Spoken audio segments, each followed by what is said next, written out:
survei Saiful Mujani yang terbaru 15 September sampai tanggal 21 September ya, yang mensurvei beberapa calon presiden, dan peringkat pertama adalah Prabowo Subianto, kemudian ada Ganjar Pranowo, ada Anies Baswedan, kemudian ada Sandiaga Uno, kemudian AHY, ada Risma dan lain-lain. Dan ini tentunya cukup mengecewakan buat warga NTB karena tidak ada satupun tokoh-tokoh kita disurvei begitu. Jadi, selamat datang di New Perspective.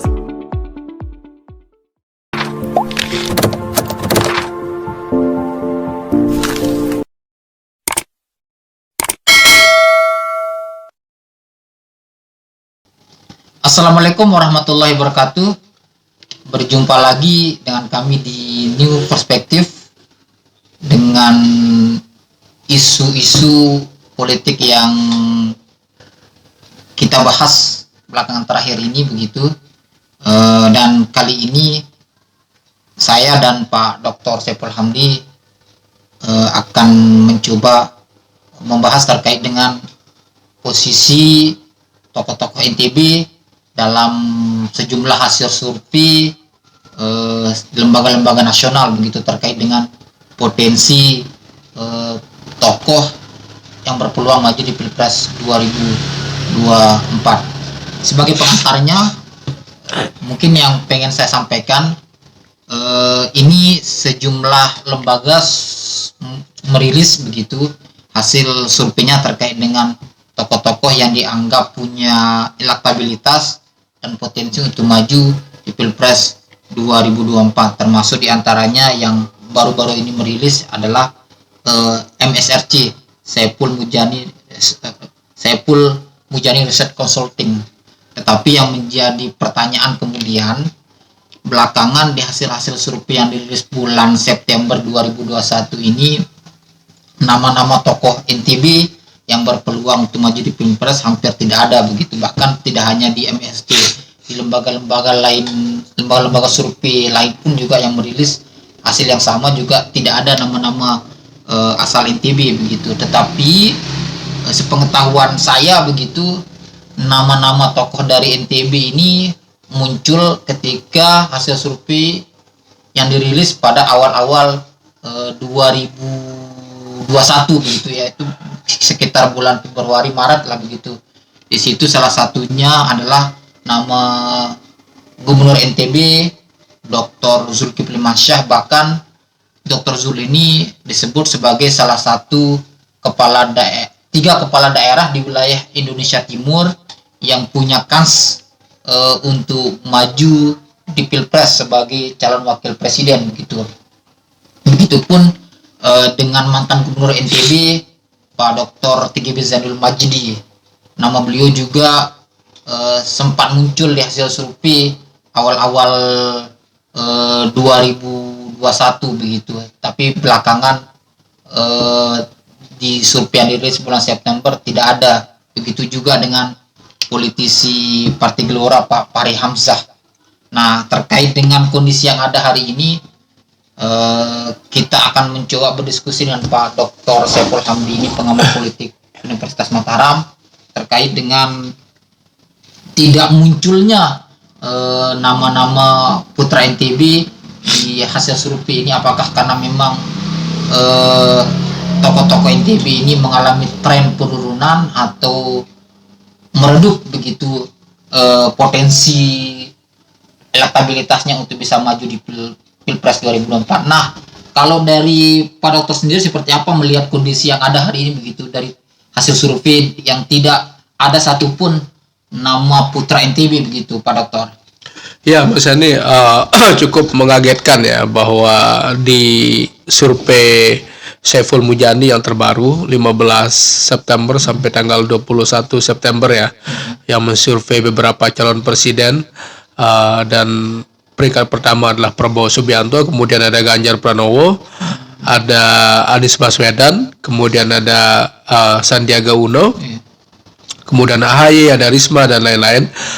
Dan ini tentunya cukup mengecewakan buat warga NTB karena tidak ada satupun tokoh-tokoh kita disurvei begitu. Jadi kan pertanyaannya dua di sini Mas Andi. Apakah memang mereka tidak layak disurvei atau memang tidak dimasukkan begitu? Ini saya kira menjadi pertanyaan besar kita kepada lembaga-lembaga survei yang ada.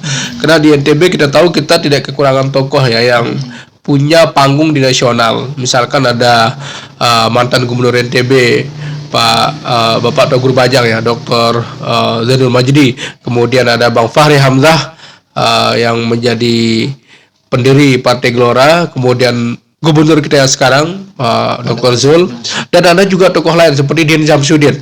Jadi kita tahu Pak Din adalah salah satu tokoh yang punya nama besar juga, sempat satu kabinet dengan Jokowi, kemudian Muparokoh di 2019 karena beliau memilih jalan lain mendukung Prabowo. Nah ini juga tidak masuk survei begitu Mas Ani. Jadi pertanyaan besar kita, kenapa kemudian tokoh-tokoh kita ini tidak ikut di survei? Saya yakin bahwa ketika nama-nama mereka dimunculkan, ya minimal ada yang dapat 3% lah. Karena ini respondennya sekitar 1.200-an kan, responden yang disurvei begitu melalui telepon. Kenapa kemudian tidak ada nama-nama tokoh-tokoh dari NTB? Nah, apakah tidak ada namanya tokoh-tokoh dari NTB yang muncul di survei belakangan terakhir di bulan September ini? Apakah karena memang elektabilitas dari tokoh-tokoh ini cenderung redup atau seperti apa Pak Dokter? Ya Mas Yani, seperti yang kita tahu ya bahwa teman-teman lembaga survei juga ya tentunya mempertimbangkan siapa yang sangat layak dan punya panggung untuk disurvei begitu. Misalkan kalau kita lihat ini kan sebagian yang disurvei ini selain kepala daerah ya juga sebagian besar menteri ya. Jadi misalkan ada Sandiaga Uno, kemudian Erick Thohir, Ibu Risma, kemudian beberapa tokoh yang lainnya dan ketua partai ya, misalkan ada AHY sebagai ketua Demokrat, ada Puan Maharani ya, dari PDIP, dan teman-teman kita dari NTB tidak ada namanya sama sekali di sini. Ini sangat kita sayangkan memang, kenapa kemudian tokoh-tokoh kita dari NTB ini tidak dimunculkan. Kalau bicara keredupan Mas Yani, ya pertama memang banyak faktor ya kenapa kemudian lembaga survei tidak memasukkan nama mereka. Pertama saya lihat kan teman-teman ini tidak ada yang punya posisi strategis ya, baik di pemerintahan maupun di partai politik ya. Ya setidaknya Bang Zul lah bisa ikut ya, karena beliau kan masih aktif sebagai Gubernur NTB, tetapi tidak juga dimasukkan di hasil survei. Atau Bang Fahri Hamzah ya, dan juga TGB. Ini saya kira menjadi kerugian kita sendiri. Tokoh-tokoh kita yang kita harapkan bisa berbicara banyak di panggung nasional justru tidak bisa ikut dalam diskursus yang lebih besar begitu dalam survei ini. Kalau bicara meredup tadi Mas Ani ya, bisa juga sih karena selain tadi mereka tidak punya posisi strategis, kita ini kan seperti yang sering saya katakan jauh dari peradaban pusat begitu ya. Jadi terlupakan NTB ini kadang-kadang ya, kecuali motor GP-nya lah Mandalika yang masih sangat terkenal begitu. Tapi tokoh-tokoh kita mulai mungkin agak tertinggal ya. Saya harapkan mungkin ke depan ya termasuk ada Bang Zul, ada Bang Fahri, kemudian ada Pak Din, ada TGB bisa kemudian mengisi survei-survei nasional yang ada ini biar masyarakat kita tahu juga dan kita ingin tahu suara mereka begitu. Ya. Tapi di sisi lain yang kalau kita lihat kan tokoh-tokoh kita NTB ini adalah bukan pemilik partai begitu. Kalaupun mereka menjadi kader begitu, tapi mereka bukan memegang posisi strategis. Nah, misalnya kayak Pak Fahri Hamzah, walaupun kita tahu beliau adalah inisiator Partai Gelora, tetapi kan di situ ada posisi sentralnya adalah Pak Anies Mata, dan secara kepartian juga Gelora belum bisa kita uji karena yang Gelora belum pernah ikut pemilu, dan baru kita bisa buktikan hasil raihan kursinya pada pemilu legislatif 2024. Nah begitu juga dengan Dr. Zul. Dr. Zul ini memang kita tahu adalah salah satu tokoh di PKS begitu, tapi kan beliau tidak memegang posisi sentral ya. Terbukti ketika Dr. Zul juga bermanuver bagaimana supaya bisa diusung PKS, ternyata kan kandas juga dengan PKS menjagokan ketua majelis syuronya Pak Dr. Salim Asegaf begitu. Nah apalagi konteks TGB yang hari ini beliau tidak punya parti, beliau tidak menjabat lagi meski memang ada terbuka dari kompensi Partai Nasdem. Nah, apakah dengan kondisi-kondisi yang ada ini juga menjadi salah satu pertimbangan dari lembaga-lembaga survei begitu Bang, sehingga tidak memasukkan nama-nama tokoh-tokoh kita begitu. Di samping sisi lain memang kita tahu kan relatif pemilih di NTB ini relatif kecil, hanya 3,5 juta pemilih. Ya kalau kita lihat dengan pemilih di Jawa Barat, kita nih hanya hampir sama dengan satu Kabupaten Cirebon di Jawa Barat. Iya. Ya, Bang. Iya, Mas Yani, memang dari segi demografi kita demografi. Sangat kecil ya, penduduk kita yang memiliki hak pilih sekitar 3,5 juta ya. Tentu kalau kita bandingkan daerah lain ini sangat jauh begitu. Cuman Mas Yani, saya melihat begini bahwa sudah banyak sekali pergeseran ya, konstelasi dan dinamika politik di Indonesia. Bagaimana kemudian walaupun orang tinggal di daerah terpencil dengan media sosial yang begitu masif ya, orang bisa saja punya panggung begitu. Nah ini yang kemudian kenapa teman-teman kita di lembaga survei tidak mempertimbangkan tokoh-tokoh yang sudah punya jejak kaki di tingkat nasional ya. Ya anggaplah misalkan Bang Fahri Hamzah yang lama di DPR, berani mengkritisi KPK, berani juga bersuara lantang menjadi oposisi dari pemerintah. Kemudian ada Tuan Guru Bajang yang kita tahu sebagai dai Nusantara ya, yang mengembangkan dakwah-dakwah wasatiyah ya. Ini saya kira seharusnya beliau disurvei begitu. Makanya saya heran juga kenapa kemudian di 15 nama yang disebut di survei ya oleh Bang Saiful Mujani ini tidak ada satupun nama-nama tokoh yang dari bagian Indonesia Timur lah ya, termasuk bagian dari Lombok, Nusa Tenggara Barat ini. Saya kira ini menjadi kerugian kita Mas Yani. Ataukah memang ya bisa kita katakan tanda kutip lembaga survei sengaja juga tidak memunculkan tokoh-tokoh dari Indonesia Timur, termasuk dari kita NTB, dengan pertimbangan itu tadi. Kita ini jumlah penduduknya kecil, agak jauh dari pusat pemerintahan, dan tidak ada yang terlalu menonjol begitu. Tapi Mas Andi, kalau kita lihat komposisi ya, seharusnya kan kalau idealnya mempertimbangkan dari sisi etnis ya, kemudian kalau agama mungkin masih jauh lah ya. Dari segi etnis lah, seharusnya kan Jawa dan non Jawa ya, anggaplah Jawa misalkan sebagai calon presiden dan non Jawa ini yang mungkin bisa menduduki sebagai calon wakil presiden. Nah, saya kira seharusnya ya lembaga survei termasuk SMRC ini mempertimbangkan itu untuk memasukkan teman-teman kita yang di luar Jawa ini, entah dari Sulawesi, kemudian dari Nusa Tenggara Barat ya, dari NTT, supaya orang melihat juga nanti komposisi idealnya seperti apa. Karena bagaimanapun kan ini menjadi kunci juga Mas Yani untuk membuat Indonesia ini pembangunannya lebih merata, kemudian ada akses yang lebih equal lah ya di berbagai daerah. Ini kan perlu juga melihat siapa-siapa yang duduk yang mewakili daerahnya begitu. Artinya kalau misalkan semuanya dari Jawa, ini kan pasti orang berpikir wah ini kok dari Jawa semua, tidak ada yang dari non Jawa, entah itu dari Sumatera ataupun Sulawesi, ada NTB ya, ada dari Bali. Saya kira ini yang perlu dipertimbangkan oleh teman-teman kita di SMRC ya.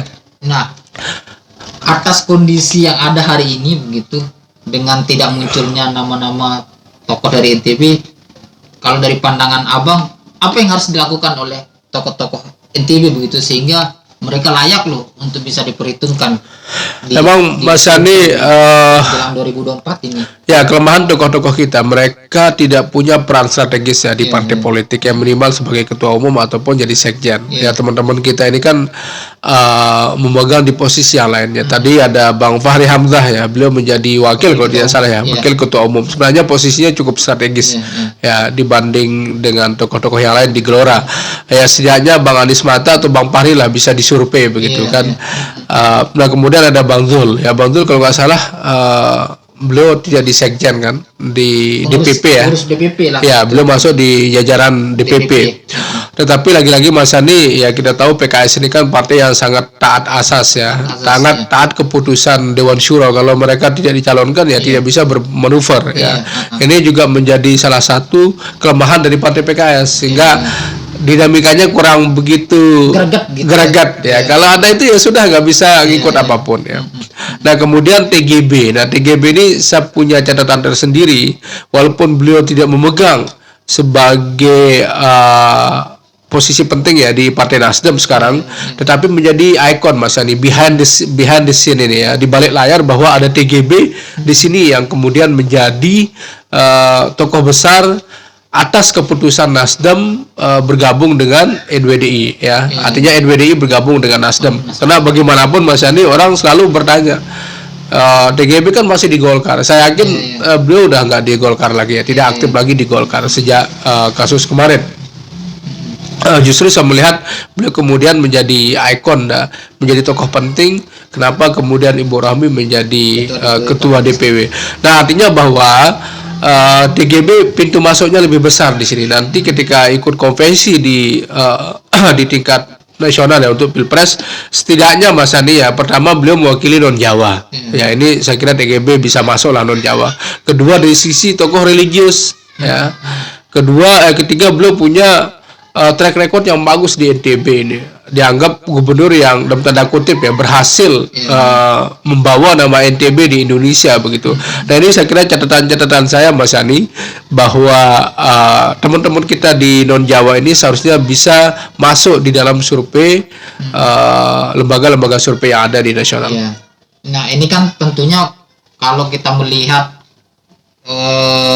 partai politik, biasanya mereka kan juga akan mengacu kepada hasil survei dalam menentukan usungan kandidat calon presiden gitu. Dengan kondisi hari ini yang cenderung tokoh-tokoh kita tidak masuk dalam hasil survei, misalnya kayak sekelas MRC ini kan tentu menjadi tantangan berat juga bagi tokoh-tokoh kita untuk bisa dicalonkan di Pilpres 2024 gitu Bang. Nah, dengan kondisi itu Abang melihatnya lembaga survei ini harus memberikan juga kesempatan kepada tokoh-tokoh dari Indonesia Timur untuk bisa muncul begitu Bang. Iya, seharusnya Mas Andi memasukkan nama-nama mereka ya. Saya yakin bahwa mereka bisa saja di atas 3% ya. Kalau mereka disurvei. Cuma persoalannya kan mereka tidak masuk di survei, sehingga mereka tidak ada suaranya di sana sama sekali. Nah, apa yang teman-teman kita bisa lakukan di sini Mas Andi? Saya kira pertama mungkin perlu approach ya dari partai-partai politik ya, entah itu Nasdem, PKS, Gelora, untuk mencoba mendekati lembaga-lembaga survei supaya memasukkan nama mereka. Ya biarlah mereka menjemput bola begitu. Memasukkan nama mereka saya kira bagus lah, biar masyarakat Indonesia punya pilihan yang banyak begitu. Tidak hanya didominasi oleh kelompok-kelompok elit politik yang kemudian menjabat sekarang ini, yang punya panggung, yang bisa muncul setiap hari di media. Ya saya kira dengan mengapproach lembaga survei ini saya kira bagus untuk memasukkan nama mereka begitu. Yang kedua ya tugas partai politik lah. Konteks konvensi ya Mas Sani, ini kan tidak hanya menguntungkan calon ya, tetapi juga partai sendiri. Kita ingat PKB. PKB itu paling pintar memainkan isu-isu momentum begitu ya. Misalkan ketika mereka mencalonkan Rhoma Irama gitu kan sama Muhammad. Ya walaupun gak dicalonkan tetapi ya minimal penggemar Rhoma Irama pasti milih PKB gitu kan. Apalagi ini Pilpres sama Pileg akan berbarengan ini. Iya, jadi seharusnya begitu strategi partai politik ini, membuka selebar-lebarnya buat kader-kader non partai ya bisa tampil di sana, bisa berkontestasi. Ya nanti kan hasil survei juga ya, terakhir yang menentukan. Ya mungkin Mas Ani, terakhir saran saya bahwa partai-partai politik ya yang tempat teman-teman kita ini bernaung, saya kira mungkin lebih aktif lagi untuk mensurvei mereka begitu.